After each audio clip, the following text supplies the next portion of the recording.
Assalamualaikum warahmatullahi wabarakatuh.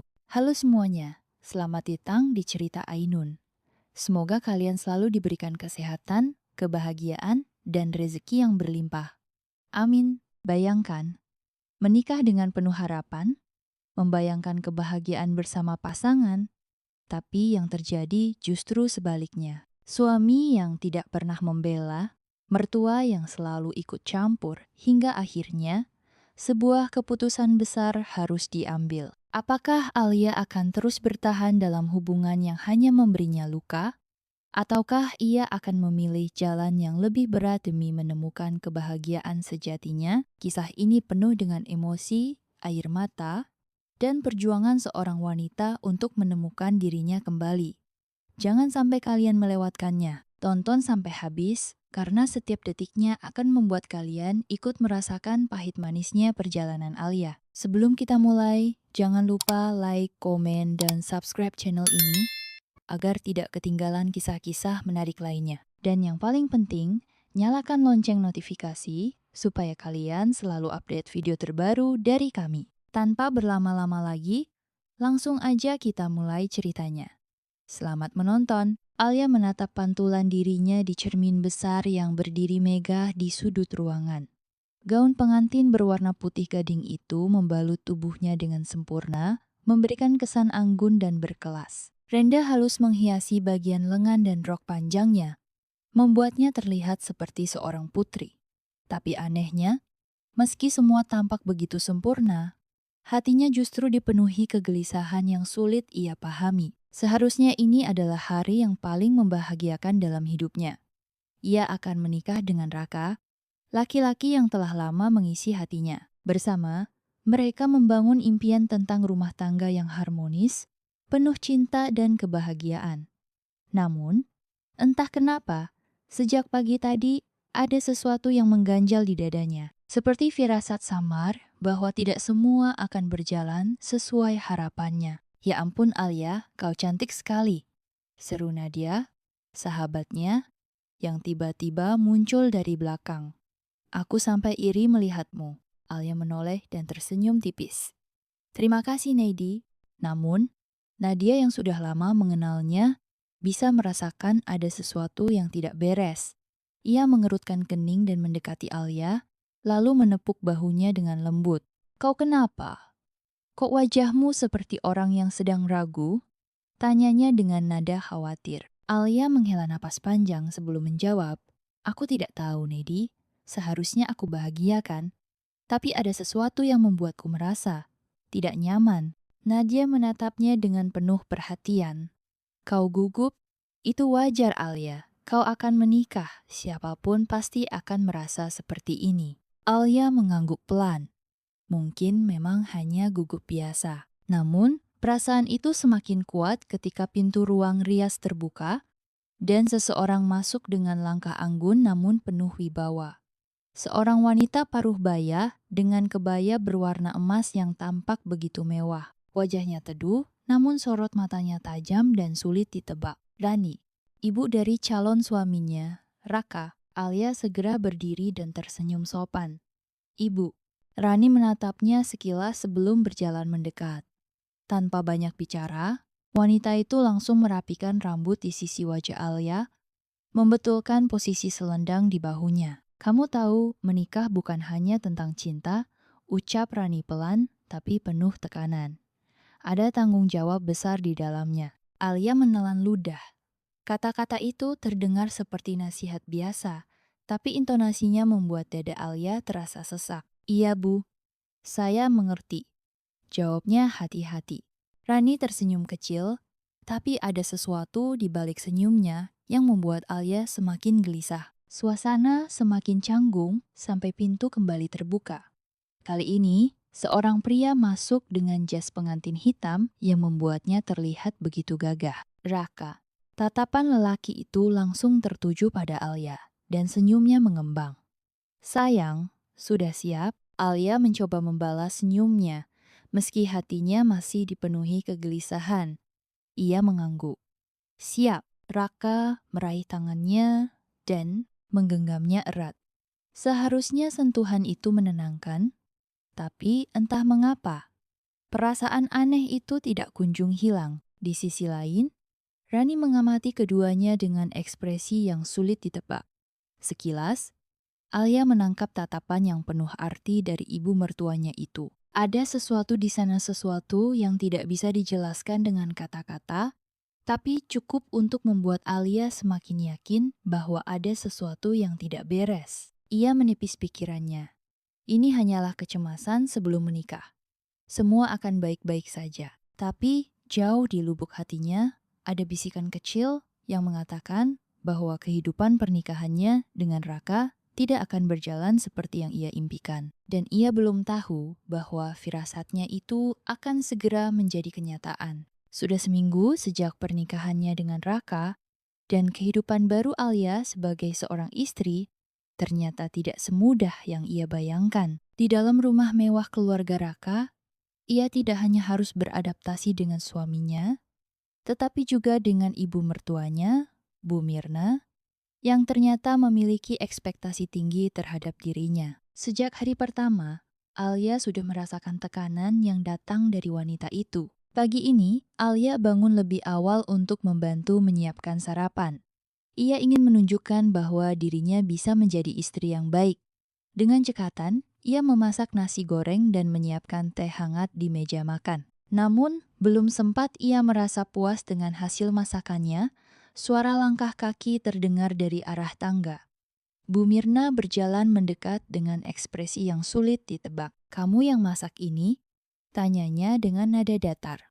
Alia tersenyum, berharap mendapat pujian. "Iya, Bu. Saya buatkan nasi goreng dan teh untuk sarapan." Bu Mirna mengambil sendok, mencicipi sedikit, lalu mengernyit. Nasi gorengnya terlalu berminyak. Tehnya kurang manis. "Alia, kamu harus belajar memasak dengan lebih baik. Raka tidak suka makanan seperti ini." Senyum Alia memudar. "Maaf, Bu. Saya akan belajar lagi." Tentu saja, Bu Mirna menaruh sendok dengan sedikit suara berisik. "Sebagai istri, tugasmu adalah memastikan suamimu bahagia. Itu dimulai dari makanan. Kalau makanan saja tidak benar, bagaimana kamu bisa mengurus hal lain?" Alia menundukkan kepala. Ia tahu niat ibu mertuanya mungkin baik, tapi kata-kata itu menusuk dalam. Tak lama kemudian, Raka turun dari kamar dengan wajah mengantuk. "Selamat pagi," ucapnya sambil menguap kecil.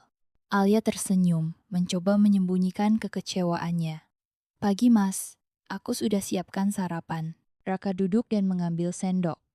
Namun, sebelum ia sempat mencicipi, Bu Mirna sudah lebih dulu bersuara. "Raka, kalau kamu tidak suka, bilang saja. Nanti ibu yang masakkan makanan yang lebih enak," katanya sambil melirik Alia. Raka mengangkat bahu dan akhirnya tetap memakan nasi goreng buatan Alia. "Enak kok," katanya sambil tersenyum kecil. Tapi Alia tahu, suaminya hanya berusaha menenangkannya. Hari-hari berlalu, dan tekanan dari Bu Mirna semakin terasa. Tidak hanya soal makanan, tetapi juga soal cara Alia berpakaian. Suatu pagi, saat Alia hendak pergi ke supermarket, ia mengenakan celana jeans dan blas sederhana. Namun, sebelum ia sempat keluar rumah, Bu Mirna menegurnya. "Alia, kenapa pakai celana seperti itu?" Alia menoleh, bingung. "Kenapa, Bu? Kamu sekarang sudah jadi istri Raka. Penampilanmu harus lebih anggun, lebih elegan. Pakailah rok atau gaun. Jangan berpakaian seperti gadis lajang." Alia menelan ludah. Ia terbiasa berpakaian santai dan nyaman, tapi kini ia harus mengikuti aturan baru. Dengan berat hati, ia kembali ke kamar dan mengganti celana jeansnya dengan rok panjang. Saat ia keluar, Bu Mirna mengangguk puas. Begitu lebih baik. Malam itu, Alia duduk di kamar, merasa lelah secara emosional. Raka yang baru selesai mandi keluar dari kamar mandi dan melihat istrinya termenung. "Sayang, ada apa?" tanyanya sambil duduk di samping Alia. Alia menatapnya ragu, tapi akhirnya berkata, "Mas, aku merasa seperti tidak bisa menjadi diri sendiri di rumah ini. Ibu selalu mengaturku dari cara memasak, berpakaian, sampai bagaimana aku harus bersikap terhadapmu. Raka menghela napas. Sayang, ibu memang begitu. Dia perfeksionis. Dulu waktu aku kecil juga sering ditegur soal hal kecil. Tapi aku merasa seperti tidak cukup baik di mata beliau. Alia berkata dengan suara lirih. Apa aku memang istri yang buruk? Raka mengusap rambutnya lembut. Tentu saja tidak. Kamu istri yang baik. Ibu hanya butuh waktu untuk menerimamu. Alia mengangguk pelan, tapi di dalam hatinya, ia bertanya-tanya, sampai kapan ia harus berjuang untuk mendapatkan pengakuan dari Bu Mirna? Dan akankah Raka selalu ada di sisinya untuk mendukungnya? Alia duduk di tepi tempat tidur. Jari-jarinya saling bertaut erat di pangkuannya. Malam ini, ia benar-benar lelah. Bukan karena pekerjaan rumah tangga yang ia lakukan, tetapi karena beban mental yang semakin berat. Sudah beberapa minggu sejak ia menikah dengan Raka. Dan selama itu pula, ia terus berusaha beradaptasi dengan kehidupan barunya. Namun, ada satu hal yang semakin sulit, ia terima sikap Bu Mirna yang selalu mengontrol setiap gerak-geriknya. Dari cara memasak, cara berpakaian, hingga bagaimana ia harus bersikap terhadap suaminya, semuanya harus sesuai dengan standar sang mertua. Dan yang paling menyakitkan bagi Alia adalah setiap kali ia mencoba berbicara dengan Raka tentang hal ini, suaminya selalu membela ibunya. Malam ini, Alia ingin mencoba sekali lagi. Ia menunggu hingga Raka selesai mandi, lalu duduk di sampingnya begitu lelaki itu berbaring di tempat tidur. Mas, aku mau bicara, ujar Alia dengan suara lembut tapi tegas. Raka meliriknya sekilas, lalu mengangguk. Apa, sayang? Alia menarik napas dalam-dalam. Tentang ibu, aku merasa ibu terlalu banyak mengaturku. Aku selalu berusaha mengikuti keinginannya, tapi rasanya aku tidak pernah cukup baik di matanya. Raka menghela napas, menutup matanya sejenak, lalu berkata, sayang, ibu hanya ingin yang terbaik untuk kita. Alia menggigit bibirnya, menahan rasa kecewa. Aku tahu, Mas, tapi aku merasa seperti kehilangan diriku sendiri. Aku tidak bisa memasak sesuai caraku, berpakaian seperti yang kusuka, bahkan cara aku bicara dan bersikap pun harus sesuai keinginannya. Raka membuka matanya dan menatap Alia dengan ekspresi datar. Alia, ibu sudah lebih dulu ada dalam hidupku. Aku tumbuh besar dengan caranya mendidik, dan aku tahu beliau hanya ingin memastikan kita hidup dengan baik. Alia menatap suaminya tak percaya. Jadi, menurutmu ini bukan masalah? Raka mengangkat bahu. Kamu terlalu sensitif. Ibu tidak bermaksud jahat. Kalau kamu bisa lebih sabar, lama-lama kamu akan terbiasa. Hati Alia terasa mencelos. Ia menatap Raka dengan mata yang mulai memanas. Jadi, aku harus terus mengikuti kemauan ibu tanpa boleh merasa keberatan. Aku harus terus diam dan menerima semuanya. Raka menghela napas berat, lalu duduk dan menatap Alia dengan ekspresi lelah. Alia, aku sudah cukup stres dengan pekerjaan. Aku tidak ingin setiap hari harus mendengar keluhan tentang ibu. Tolong, jangan buat ini menjadi lebih besar dari yang seharusnya. Alia terdiam. Ia merasakan dadanya sesak. Ia sudah berharap Raka akan memahami perasaannya, setidaknya membelanya sedikit saja. Tapi lagi-lagi suaminya lebih memilih untuk membenarkan sikap ibunya. Air mata mulai menggenang di sudut matanya, tapi ia menahannya. Ia tidak ingin terlihat lemah di depan Raka. Baik, ucap Alia akhirnya, suaranya terdengar datar. Aku mengerti. Raka mengusap wajahnya, lalu berbaring kembali. Tidurlah, sayang. Jangan terlalu dipikirkan. Alia menatap suaminya yang sudah memejamkan mata, seolah pembicaraan ini sudah selesai. Seolah masalah ini bukan hal besar, tapi bagi Alia, ini bukan sesuatu yang bisa ia lupakan begitu saja. Untuk pertama kalinya, ia merasa benar-benar sendirian dalam pernikahannya. Dan yang lebih menyakitkan adalah, orang yang seharusnya menjadi tempatnya bersandar, ternyata memilih untuk tidak membelanya. Alia menoleh ke arah jendela, menatap langit malam yang gelap. Ia mulai bertanya-tanya, apakah ini pernikahan yang selama ini ia impikan? Alia duduk di meja kerjanya, menatap layar komputer dengan mata yang lelah. Waktu sudah menunjukkan pukul 11 malam, tapi ia masih harus menyelesaikan laporan yang harus dikirim esok pagi. Sejak menikah, hidupnya berubah drastis.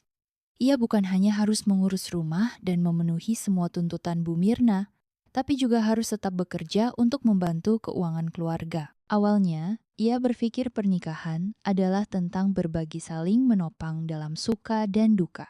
Tapi kenyataan yang ia hadapi berbeda jauh dari bayangannya. Raka, suaminya, justru semakin sering pulang larut malam. Bukan karena pekerjaan, melainkan karena ia lebih memilih menghabiskan waktu dengan teman-temannya. Sementara itu, di rumah, Alia harus berjuang sendirian. Suatu sore, Alia pulang dari kantor dalam keadaan letih. Ia baru saja melewati hari yang berat, dan yang ia inginkan hanyalah beristirahat sebentar sebelum menyiapkan makan malam. Namun, saat ia melangkah masuk ke rumah, suara Bu Mirna langsung menyambutnya. Alia, kenapa baru pulang? Suaranya terdengar tegas, seperti biasa. Alia menelan ludah, mencoba menenangkan dirinya sebelum menjawab. Maaf Bu, saya lembur di kantor. Ada pekerjaan yang harus diselesaikan. Bu Mirna melipat tangan di depan dada. Tapi kamu tidak memasak makan malam. Kamu lupa kalau tugas seorang istri adalah melayani suaminya? Alia menahan napas sejenak sebelum menjawab, saya akan segera memasak, Bu. Saya hanya butuh istirahat sebentar. Bu Mirna mendengus. Istirahat? Ibu dulu juga bekerja sambil mengurus rumah tangga dan tidak pernah mengeluh seperti ini. Alia menggigit bibirnya. Ia ingin mengatakan bahwa zaman sudah berbeda, bahwa ia juga butuh dukungan dari Raka. Tapi untuk apa? Percuma saja. Dengan langkah berat, ia menuju dapur dan mulai memasak. Malam itu, Raka baru pulang sekitar pukul 11. Suara tawa dan candaan samar-samar terdengar dari luar sebelum pintu rumah terbuka. Alia yang sedang duduk di ruang tengah langsung menoleh. Mas baru pulang? Tanyanya, suaranya lirih. Raka menguap kecil. Iya, tadi nongkrong sama anak-anak. Alia menghela napas.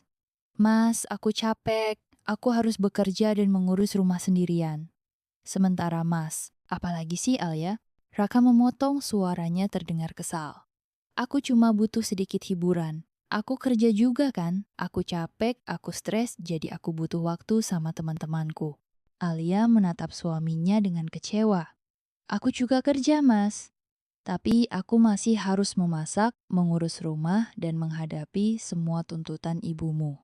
Sementara Mas, Alia berhenti sejenak, berusaha mengendalikan emosinya. Mas bahkan tidak pernah membantuku sedikit pun. Raka tertawa kecil, tapi tidak terdengar hangat. Alia, kamu ini kenapa sih? Kamu dulu nggak pernah ngeluh begini. Nikah itu memang ada tanggung jawabnya. Aku capek dengar kamu ngeluh terus. Alia menggigit bibirnya. Dadanya terasa sesak. Jadi menurut Mas, aku harus diam saja. Aku harus menerima semuanya tanpa mengeluh. Tanyanya pelan, suaranya bergetar. Raka menghela napas panjang. Alia, semua perempuan juga menjalani ini. Kamu terlalu banyak berpikir. Alia menatap suaminya, berharap menemukan sedikit kepedulian di sana. Tapi, yang ia lihat hanyalah seseorang yang tidak ingin berusaha memahami perasaannya. Malam itu, untuk pertama kalinya, Alia sadar bahwa ia menanggung beban ini sendirian, dan ia mulai bertanya-tanya, berapa lama lagi ia bisa bertahan? Alia duduk di ruang makan, menatap secangkir teh hangat di hadapannya. Pikirannya penuh dengan angka-angka yang ia coba susun dalam kepalanya, tagihan listrik, uang belanja, cicilan rumah, dan kebutuhan sehari-hari. Semua itu harus diatur dengan cermat agar cukup sampai akhir bulan. Ia menghela napas. Gajinya memang lumayan, tapi tetap saja ia dan Raka harus pintar-pintar mengatur keuangan. Namun ada satu hal yang selalu membuat rencana keuangan mereka berantakan, permintaan uang dari Bu Mirna. Sang mertua kerap meminta uang kepada Raka tanpa mempertimbangkan kondisi finansial mereka.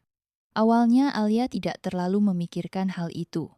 Ia tahu bahwa seorang anak harus berbakti pada orang tua. Tapi semakin lama, permintaan itu semakin sering dan jumlahnya semakin besar. Suatu malam, Alia mendengar percakapan antara Raka dan ibunya di ruang tamu.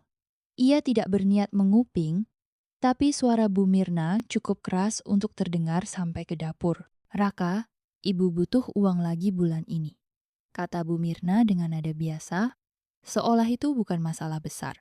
Raka menghela napas. "Ibu baru saja minta minggu lalu. Uang untuk apa lagi?" "Ya, untuk keperluan ibu, Raka," jawab Bu Mirna santai. "Kamu ini anak laki-laki satu-satunya. Wajar kalau kamu membantu orang tua.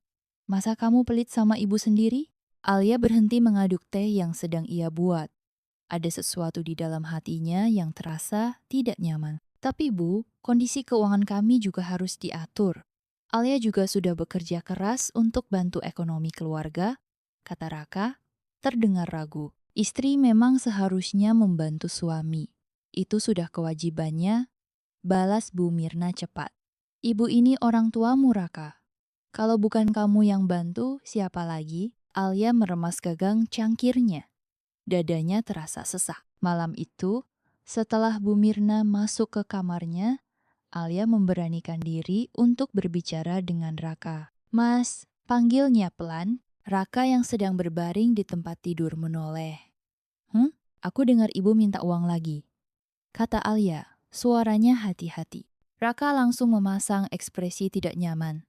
"Alia, jangan mulai lagi. Aku tidak melarang Mas membantu ibu," lanjut Alia. "Tapi, bisakah kita mempertimbangkan kondisi keuangan kita juga? Aku kerja siang malam untuk membantu ekonomi keluarga. Mas juga kerja keras. Tapi kalau terus seperti ini, kapan kita bisa benar-benar stabil?" Raka menghela napas panjang. "Alia, ini soal orang tua. Aku nggak bisa bilang tidak ke ibu. Dia sudah membesarkanku. Kamu nggak mengerti."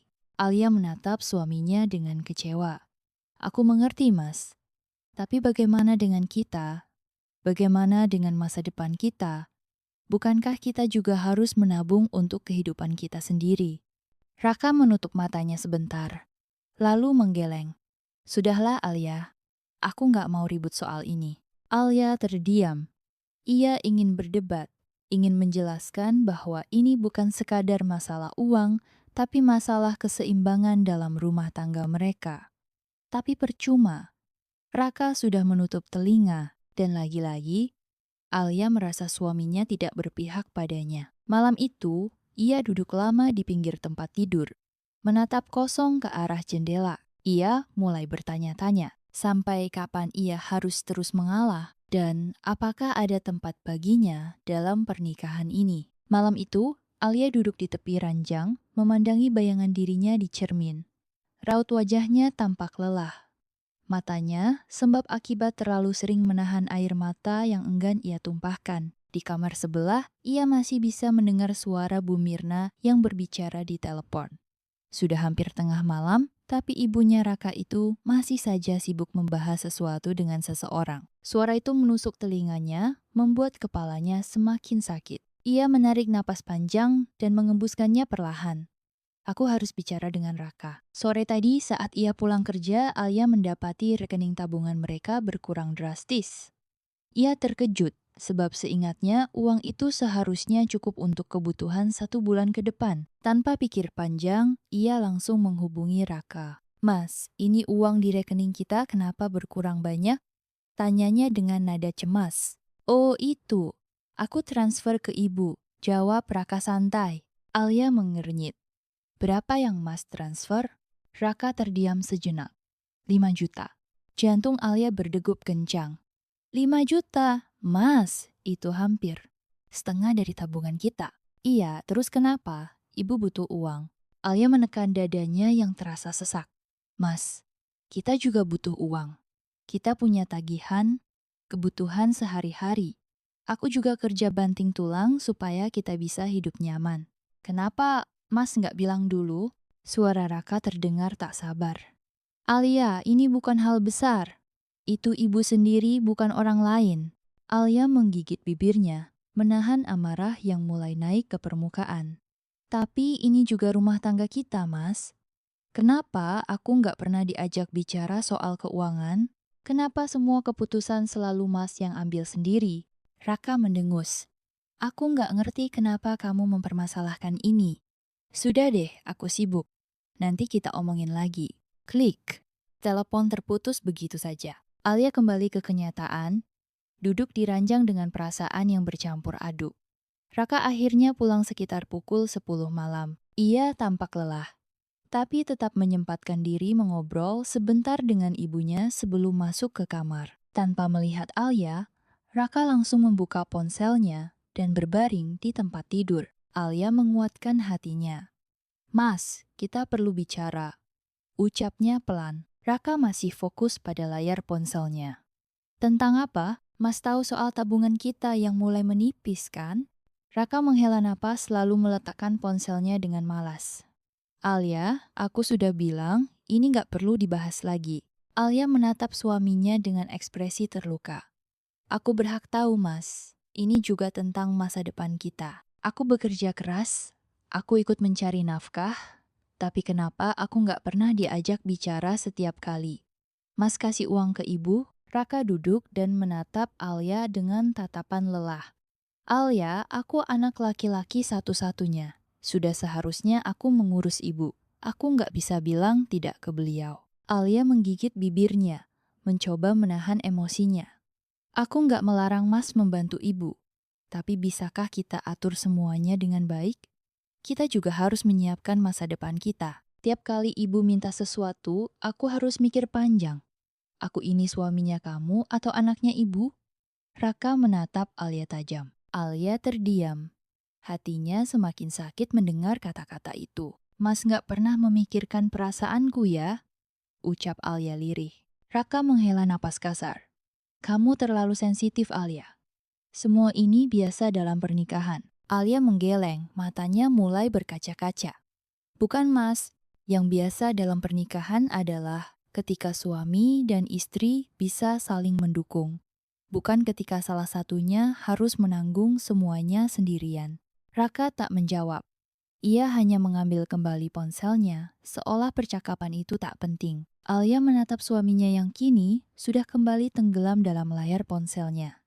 Ada sesuatu dalam dirinya yang perlahan patah. Malam itu, ia merasa lebih kesepian daripada sebelumnya. Ia sadar, luka ini semakin dalam dan mungkin sebentar lagi ia tak akan sanggup lagi menahannya. Suasana ruang makan terasa meriah sore itu. Keluarga besar Raka berkumpul untuk acara arisan yang diadakan di rumah mereka. Alia sudah sejak pagi sibuk menyiapkan berbagai hidangan dibantu oleh asisten rumah tangga. Meski kelelahan, ia tetap berusaha menampilkan senyum terbaiknya. Namun semua usahanya berakhir sia-sia ketika Bu Mirna mencicipi salah satu hidangan dan langsung mengernyitkan dahi. Apa ini?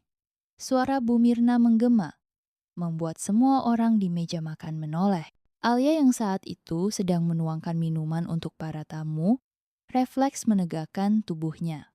Itu ayam bakar, Bu, jawabnya dengan suara ragu. Bu Mirna meletakkan sendoknya dengan keras. Ayam bakar? Ini bukan ayam bakar, ini ayam gosong, rasanya hambar, nggak ada gurihnya sama sekali. Kamu masak ini, Alia? Alia menelan ludah, merasakan panas mulai menjalar di dadanya. Iya, Bu. Saya yang masak, saya mengikuti resep yang... Resep? Bu Mirna memotong dengan tawa sinis. Jangan resep dari Google. Makanya nggak enak. Beberapa anggota keluarga yang duduk di meja hanya saling pandang. Beberapa tersenyum kaku, mencoba menutupi rasa tidak nyaman. Namun, tak ada satupun yang membela Alia. Alia melirik Raka yang duduk di sebelah Bu Mirna. Ia berharap suaminya akan mengatakan sesuatu, setidaknya mencoba meredam situasi. Namun Raka hanya diam, bahkan ikut menyantap hidangan lain tanpa ekspresi. Bu Mirna melanjutkan dengan nada meremehkan, "Kamu ini sudah menikah bertahun-tahun, tapi masih saja nggak bisa memasak dengan benar. Ibu malu punya menantu yang gak bisa masak makanan enak buat suami. Dada Alia bergejolak. Ia menggigit bibirnya, menahan amarah yang mulai memuncak. Maaf Bu, saya sudah berusaha. Ucapnya lirih, mencoba tetap sopan. Bu Mirna mendengus. Usaha apa kalau hasilnya tetap mengecewakan? Makanya perempuan itu harus bisa masak, harus bisa urus suami dengan baik. Bukan cuma kerja di luar rumah dan pulang dalam keadaan capek lalu masak makanan asal-asalan seperti ini. Kata-kata itu menohok hati Alia. Selama ini, ia sudah berusaha keras untuk membagi waktunya antara pekerjaan dan rumah tangga. Ia mencari nafkah bersama Raka, mengurus rumah, tetap berusaha patuh kepada mertuanya. Namun, semua itu masih belum cukup. Ia melirik ke arah Raka lagi, berharap lelaki itu akan bersuara. Namun, yang didapatinya hanyalah kebisuan. Raka tetap diam. Tak ada pembelaan, tak ada kata-kata dukungan. Alia merasakan sesuatu patah di dalam dirinya. Setelah acara selesai dan para tamu mulai pulang, Alia masuk ke kamar lebih dulu. Ia duduk di tepi tempat tidur. Menatap ke bawah, pikirannya berputar-putar. Tak lama, Raka masuk ke kamar. Alia mengangkat kepalanya, menatap suaminya dengan mata yang sudah basah oleh air mata yang tertahan. Mas, panggilnya pelan. Raka membuka kancing kemejanya tanpa menatap Alia. Apa? Tanyanya datar. Alia mengatur napasnya. Kenapa Mas diam saja tadi? Raka berhenti sejenak, lalu menoleh ke arahnya. Maksudmu? Mas dengar sendiri. Bagaimana ibu mempermalukan aku di depan semua orang? Suara Alia mulai bergetar. Aku sudah berusaha, Mas. Aku kerja, aku urus rumah, aku coba jadi istri yang baik. Tapi kenapa Mas nggak pernah membelaku? Raka mendesah, lalu duduk di sisi tempat tidur. Alia, kamu terlalu baper. Ibu cuma ngomong gitu karena dia peduli. Dia ingin kamu lebih baik. Alia menatap suaminya tak percaya. Peduli? Suaranya hampir tercekat. Kalau peduli, seharusnya beliau mendukungku, bukan mempermalukanku. Raka menghela napas berat, lalu mengusap wajahnya. Alia, sudahlah. Jangan terus-terusan merasa jadi korban. Aku capek kerja seharian, pulang malah disambut dengan drama seperti ini. Alia terdiam.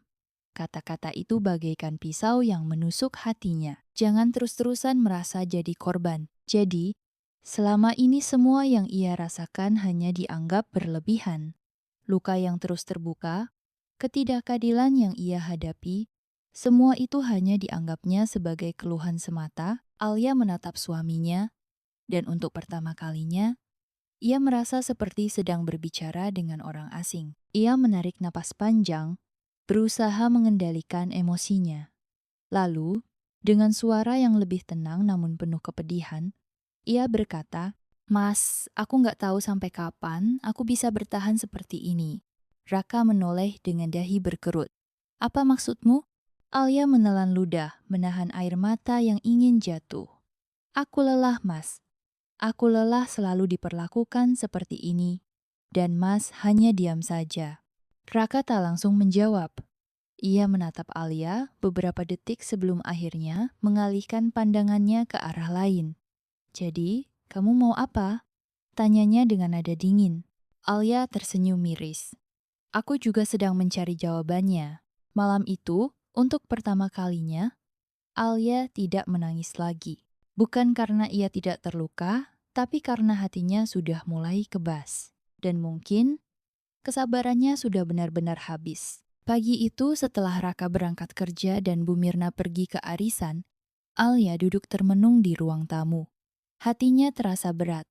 Kejadian semalam masih membekas dalam pikirannya. Rasa kecewa yang semakin dalam membuatnya berpikir, siapa lagi yang bisa kuandalkan? Ia menatap ponselnya cukup lama sebelum akhirnya memberanikan diri menghubungi ibunya. Setelah nada sambung beberapa kali, suara hangat Bu Sari terdengar di seberang. Alia, ada apa nak? Suara itu membuat hatinya sedikit lebih tenang, tapi juga semakin getir. Tanpa pikir panjang, Alia berkata, Bu, aku mau pulang sebentar. Bisa? Bu Sari terdiam sejenak sebelum menjawab, "Tentu nak, datang saja, ibu di rumah." Alia segera bersiap dan berangkat menuju rumah orang tuanya. Beberapa jam kemudian, Alia sudah duduk di ruang tamu rumah orang tuanya.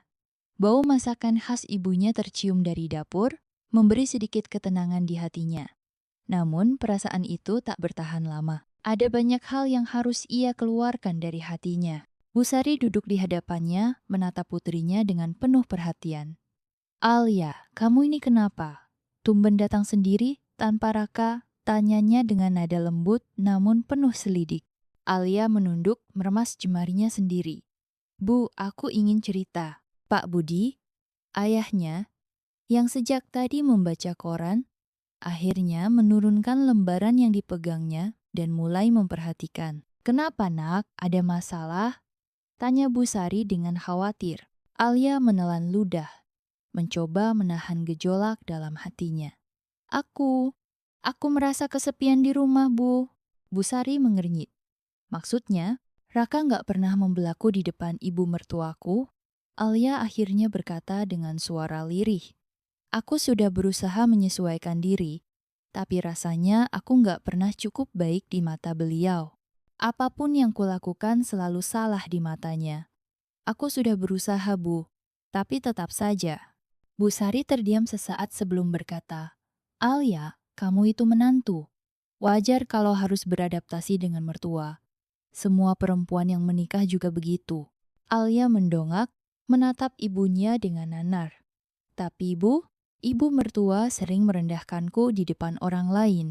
Raka diam saja seakan setuju dengan semua yang dikatakan ibunya. Pak Budi menghela napas dan meletakkan korannya.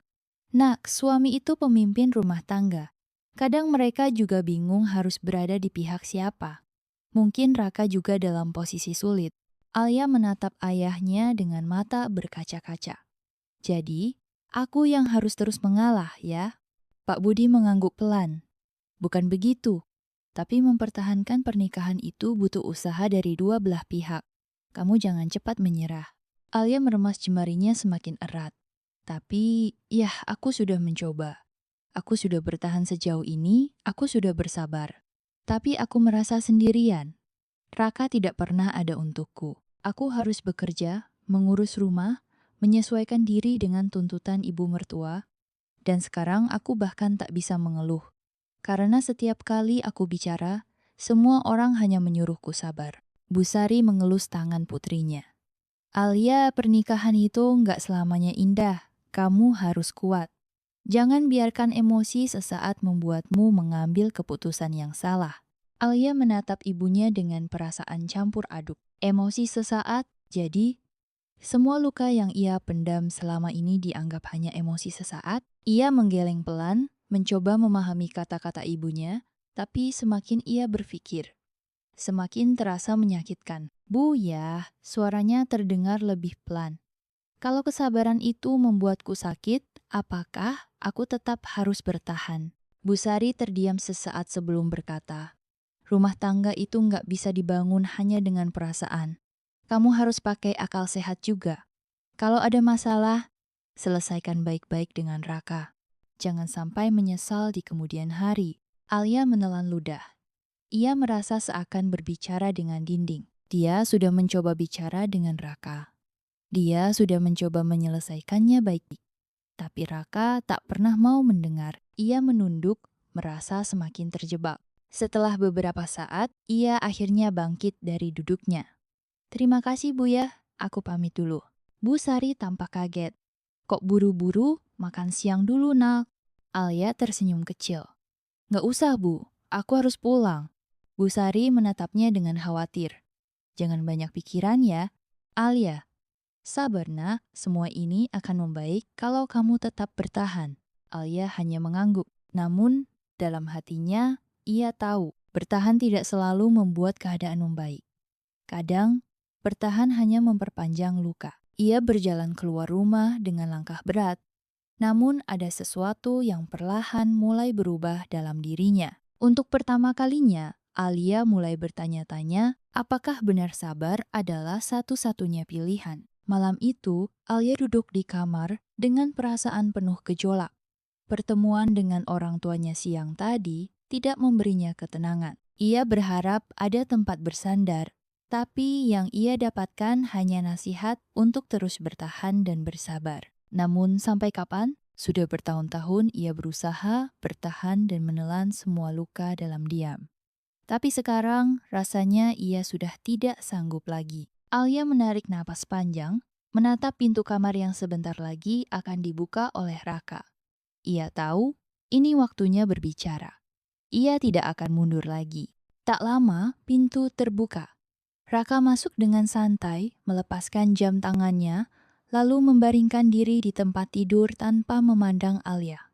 Alia menatap suaminya dengan hati yang berdebar.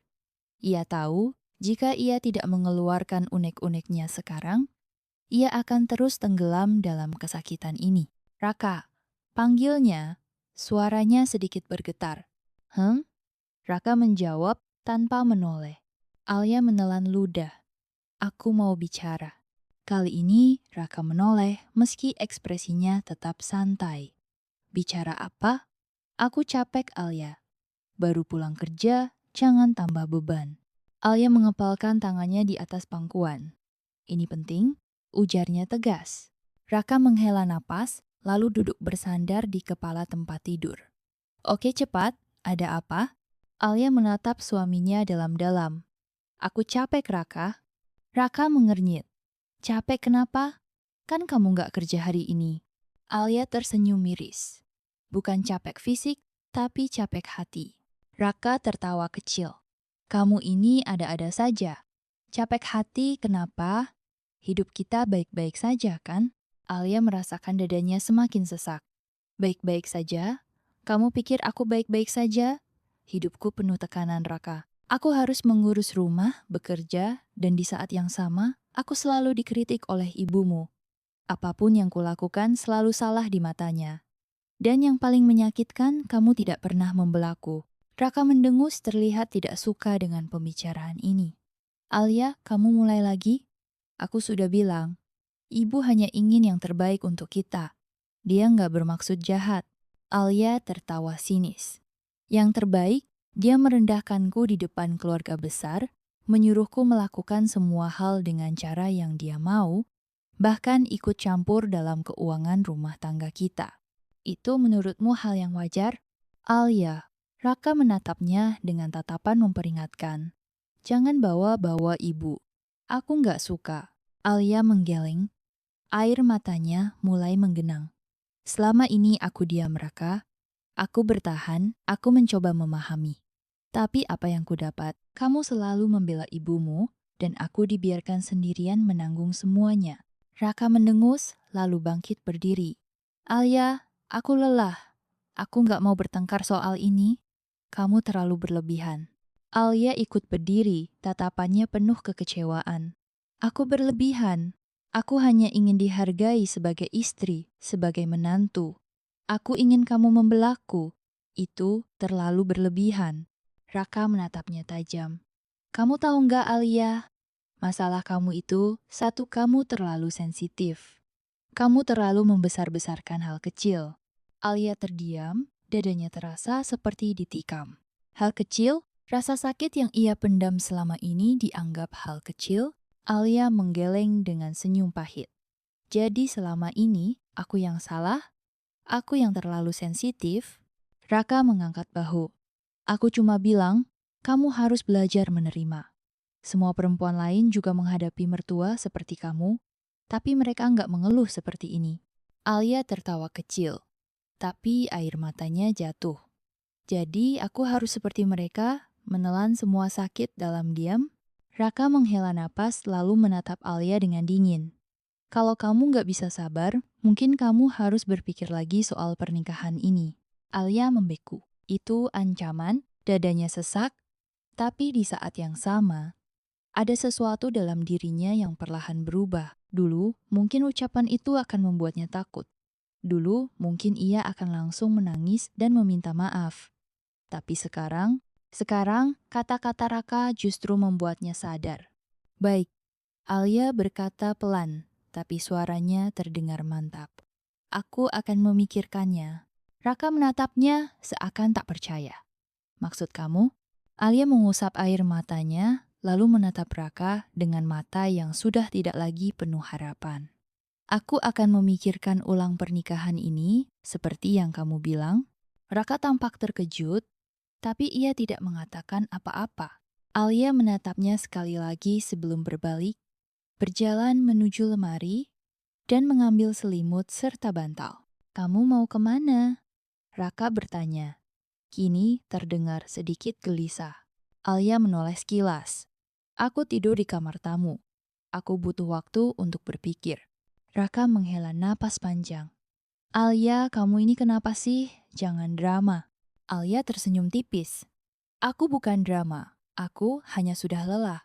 Tanpa menunggu reaksi dari Raka, Alia keluar dari kamar, meninggalkan suaminya yang masih berdiri di tempatnya. Untuk pertama kalinya, Alia merasa sedikit lebih ringan. Ia akhirnya berani bicara. Ia akhirnya berani melawan.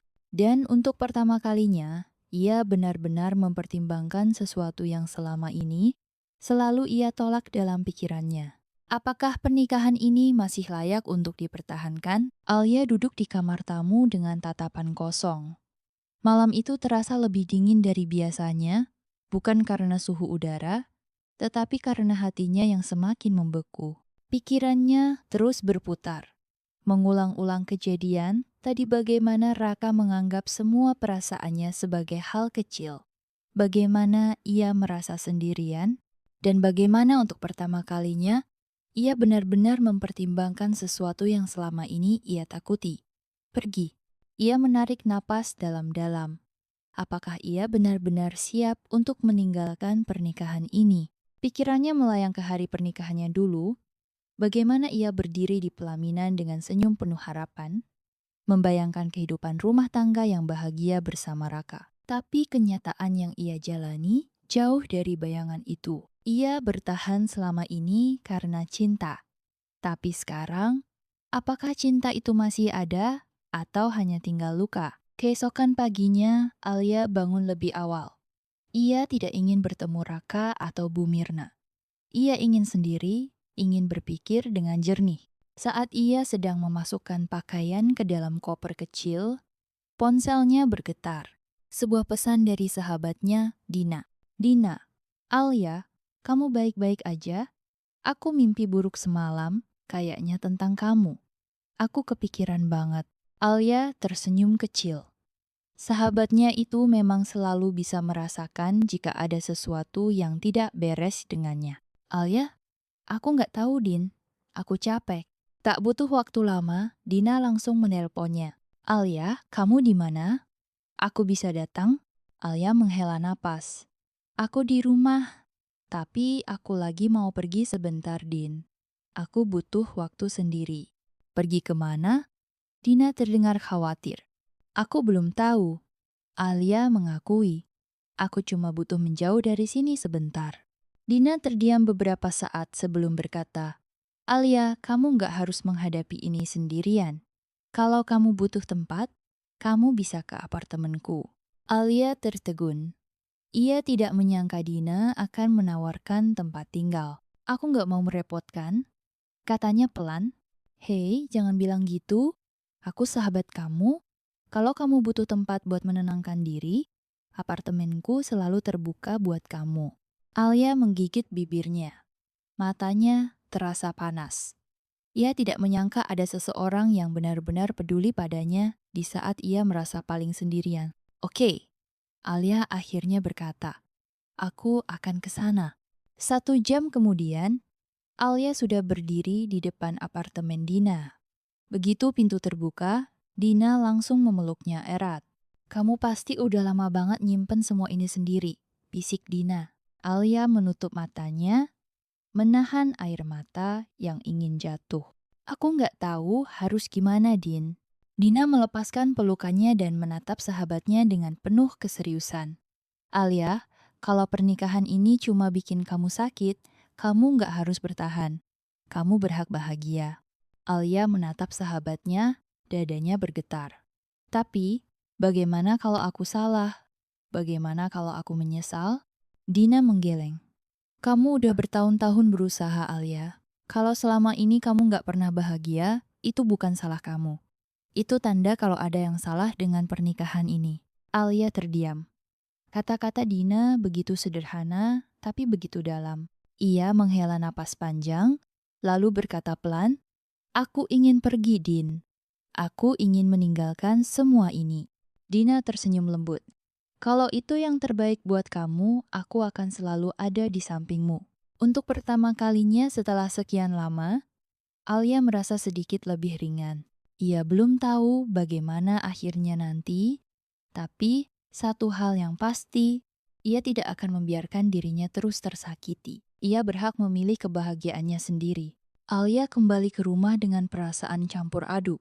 Setelah semalam menghabiskan waktu di apartemen Dina, pikirannya jauh lebih jernih. Ia telah mengambil keputusan besaria ingin pergi dari pernikahan ini. Langkahnya terasa berat saat memasuki rumah. Ia sudah membayangkan bagaimana reaksi Raka dan Bu Mirna.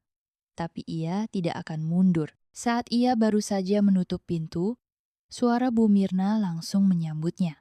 "Baru pulang? Dari mana saja kamu semalam? Enak sekali pergi tanpa izin." Suara tajam itu menusuk telinganya. Alia menoleh dan melihat Bu Mirna berdiri di ruang tamu dengan tangan bersedekap. Tak jauh darinya, Raka duduk di sofa dengan wajah masam. "Aku butuh waktu untuk berpikir," kata Alia dengan suara tenang. Bu Mirna mendengus. "Memikirkan apa? Kamu itu istri. Tempatmu di rumah melayani suami, bukan keluyuran." Alia menghela napas dan mengangkat wajahnya menatap Raka. "Aku ingin bicara." Raka menatapnya dengan mata yang mulai berkilat marah. "Bicara apa?" Alia menelan ludah. Jantungnya berdegup kencang, tapi ia harus mengatakannya. "Aku ingin berpisah, Raka." Seperti bom yang meledak di dalam rumah, suasana langsung berubah tegang. Bu Mirna langsung membelalakan mata, sementara Raka menatap Alia seakan tak percaya dengan apa yang baru saja ia dengar. "Apa?" Suara Raka rendah, berbahaya. Alia menggenggam jemarinya sendiri, berusaha menenangkan diri. "Aku sudah memikirkannya. Aku sudah cukup bertahan, cukup menahan sakit sendirian. Aku tidak bisa terus hidup dalam hubungan seperti ini." Plak! Sebuah tamparan keras mendarat di pipi Alia. Alia terkejut. Matanya melebar saat menyadari bahwa Bu Mirna yang melakukannya. Wanita itu menatapnya dengan penuh kebencian. "Kamu ini perempuan macam apa? Baru sedikit diuji, sudah mau lari. Jangan mimpi bisa meninggalkan anak saya begitu saja." Alia memegang pipinya yang perih, tapi lebih sakit lagi hatinya. Raka berdiri dari sofa, wajahnya merah padam. "Alia, kamu gila? Kita sudah menikah. Apa kata orang nanti kalau kita bercerai?" Alia tertawa miris, meski air mata sudah menggenang di pelupuk matanya. "Jadi yang kamu pikirkan hanya apa kata orang? Bagaimana denganku, Raka? Aku yang selama ini kamu abaikan, aku yang selalu kamu biarkan disakiti ibumu, itu tidak penting buatmu?" Raka mendengus, suaranya dipenuhi kemarahan. "Kamu egois, Alia. Aku sudah menafkahimu, memberimu rumah, dan kamu masih berani mengeluh?" Alia menggeleng, air matanya jatuh. "Yang kubutuhkan bukan hanya nafkah, Raka. Aku butuh suami yang membelaku, bukan yang selalu membiarkan ibunya memperlakukan aku seperti sampah." Bu Mirna menunjuk Alia dengan penuh kemarahan. "Jangan banyak bicara, dengar aku baik-baik, Alia. Kalau kamu berani menceraikan anak saya pastikan hidup kamu akan hancur. Kamu pikir kamu bisa hidup sendiri. Kamu pikir orang tuamu bisa menolongmu." Alia menatapnya, jantungnya berdetak lebih cepat. Ia tahu Bu Mirna bukan hanya menggertak. Raka mendekat dengan tatapan mengancam. "Kalau kamu berani menggugat cerai, aku tidak akan memberikan 1 rupiah pun. Kamu bisa pergi, tapi kamu tidak akan mendapatkan apa-apa. Dan jangan harap kamu bisa menikah lagi dengan mudah. Aku akan pastikan nama kamu buruk di mata semua orang." Alia menatap suaminya dengan hati hancur. Jadi, begini wajah asli laki-laki yang dulu ia cintai. Air mata Alia jatuh. Tapi kali ini bukan karena kelemahan melainkan karena kesadaran. Tidak masalah, katanya dengan suara bergetar, tapi penuh ketegasan. Aku tidak butuh uangmu, Raka. Aku tidak butuh nama baik di mata orang-orang yang tidak peduli padaku. Aku hanya ingin bebas. Bu Mirna tertawa sinis. Kita lihat seberapa jauh kamu bisa bertahan. Alia menatapnya dengan mata yang sudah tak lagi dipenuhi rasa takut. Aku sudah bertahan terlalu lama, Bu. Sekarang aku memilih untuk berhenti. Dengan langkah mantap, ia berbalik menuju kamar untuk mengemas barang-barangnya. Dari belakang, ia masih bisa mendengar suara kemarahan Raka dan ancaman Bu Mirna. Tapi kali ini, mereka tidak bisa menyakitinya lagi. Untuk pertama kalinya, Alia benar-benar merasa bebas.